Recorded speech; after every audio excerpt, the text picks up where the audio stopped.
আমাৰ নতম কেন্দ্ৰীয় যুৱ বিধেয়কৰ কাৰ্যকৰী সভা আছিল। আমি বহুত দিনৰ মূৰত বহিছোঁ, প্ৰায় 1 বছৰে হৈছে।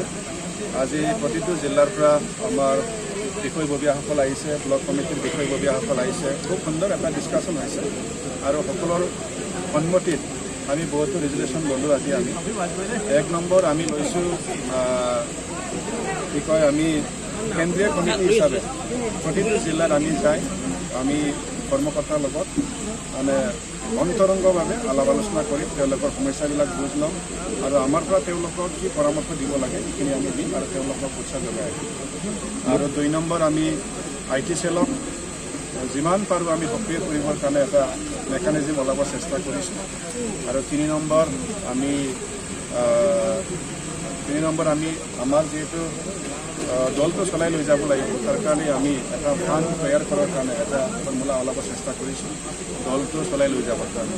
আৰু তাৰ বাদেও বিভিন্ন হেৰি আছে, কি কয়, ৰেজুলেশ্যনবিলাক আছে।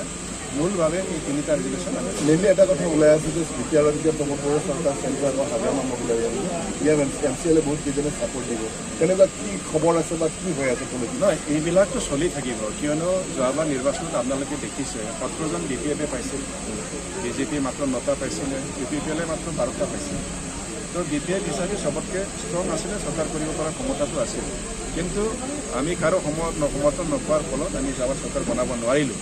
কিন্তু বৰ্তমান যে চৰকাৰ চলি আছে তেওঁলোকে একেবাৰে হেৰি নহয়, মানে কথা ওলাই আছে হাগ্ৰামা মহিলাই বহুতে ইণ্টাৰনেলি ছাপৰ্ট কৰিছে। আপোনাৰ তাত কি তথ্য আছে? নহয়, আছে তেনেকুৱা। তেওঁলোকৰ এই কথাটো মই কি বুলি ক'ম, অকল আমি কাক বা প্ৰলোভন দি পেলাই লৈ আহিম এইটো নহয়।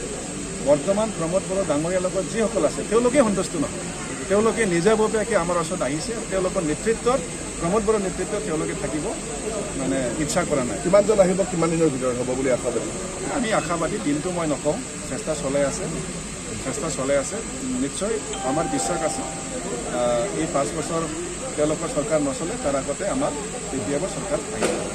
কেইদিনমান আজি 2 দিন আগতে ধনঞ্জয় বসুমতাৰী আদি কৰি 6জন পাৰিষদে যোৱা কথা আছিল বুলি চৰ্চা হৈছে। প্ৰেছমিট জৰিয়তে কৈছে যে আমি কিন্তু UPPL এৰি নাযাওঁ। এই কথাবিলাক কি চলি আছে? নাই, এইবিলাক একেবাৰে মই ডিটেইলছত ক'ব নাযাওঁ, চলি আছে, হ'ব।